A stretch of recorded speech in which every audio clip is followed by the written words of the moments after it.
Pada video kali ini kita akan belajar bab 6 yaitu alat-alat hidrolik. Kerusakan bodi kendaraan akibat benturan atau tabrakan bisa menimbulkan masalah serius.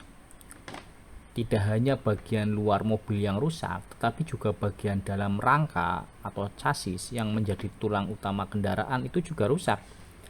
Rangka kendaraan dibuat dari logam yang kuat agar mobil tetap stabil, aman, dan nyaman saat digunakan.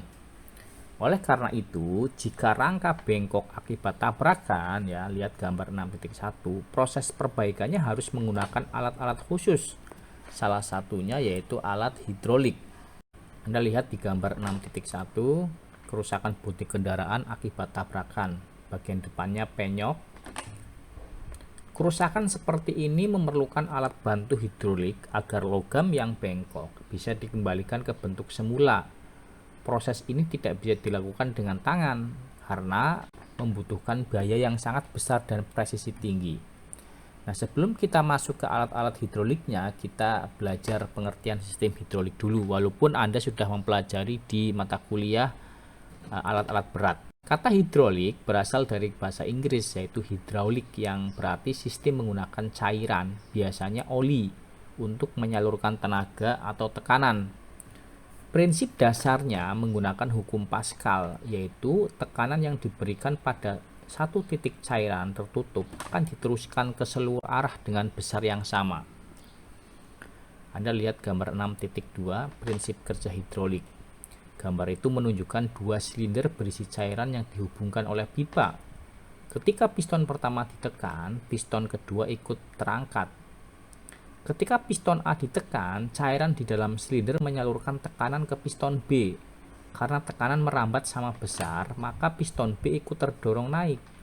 Inilah cara kerja dasar semua peralatan hidrolik seperti dongkrak, car lift, dan kren. Kelebihannya apa? Sistem hidrolik mampu mengangkat beban sangat berat dengan tenaga kecil. Gerakan halus dan bisa dikontrol dan daya dorong besar tapi alatnya relatif ringkas. Sekarang kita bahas peralatan-peralatan hidrolik pada kendaraan. Pertama adalah alat pengangkat kendaraan car lift, gambar 6.3. Penggunaan alat hidrolik untuk perbaikan bodi mobil. Car lift adalah alat untuk mengangkat mobil ke posisi lebih tinggi agar mekanik bisa memperbaiki bagian bawah kendaraan dengan mudah. Tenaga penggeraknya berasal dari pompa oli yang bisa digerakkan oleh tangan, motor listrik, atau udara bertekanan. Cairan oli dialirkan ke silinder mendorong piston agar naik dan mobil pun terangkat. Anda lihat di gambar 6.4, tekanan hidrolik. Gambar ini memperlihatkan tekanan dalam sistem hidrolik. Semakin besar gaya tekan pada piston kecil, gaya yang dihasilkan di piston besar juga meningkat. Kemudian ada single post car lift, gambar 6.5. Car lift jenis ini hanya memiliki satu tiang utama di tengah. 4 lengan di bawahnya bisa diatur panjang pendeknya agar sesuai dengan posisi mobil. Biasanya digunakan di tempat cuci mobil atau bengkel ringan karena mudah menjangkau bagian bawah mobil. Kelebihannya apa? Desainnya sederhana dan murah. Kemudian ruang kerja luas di sekitar mobil. Kekurangannya, keamanan kurang stabil bila digunakan untuk pekerjaan berat. Tidak disarankan untuk memperbaiki kaki-kaki kendaraan. Nah, kemudian ada lagi double post car lift, gambar 6.6. Tipe ini memiliki dua tiang penyangga di kanan dan kiri kendaraan. Mobil diangkat dengan posisi menggantung. Jenis ini banyak digunakan di bengkel bodi kendaraan karena lebih stabil dan aman daripada single post. Kelebihannya ya aman dan kokoh. Roda bebas tergantung, cocok untuk servis kaki-kaki dan rem.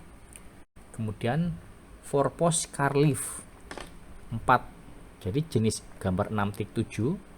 4 post car lift jenis ini memiliki 4 tiang penyangga sehingga menjadi bagian yang stabil dan aman.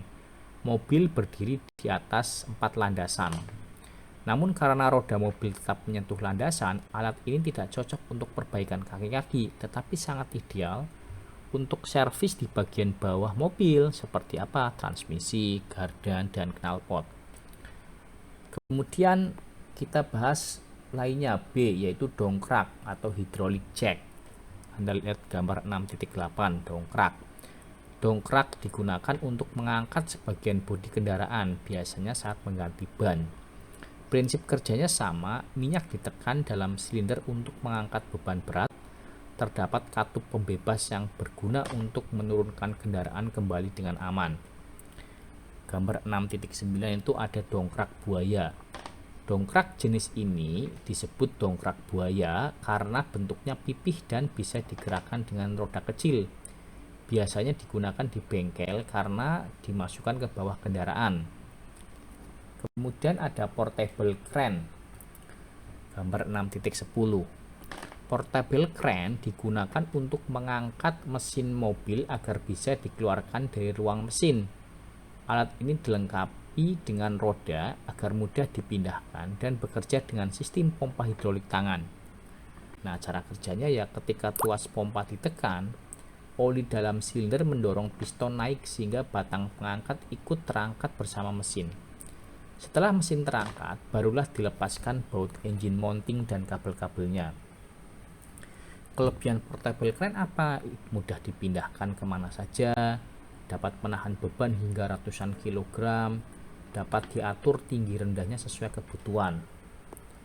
Nah, jadi itu ya salah satu alat-alat hidrolik yang digunakan.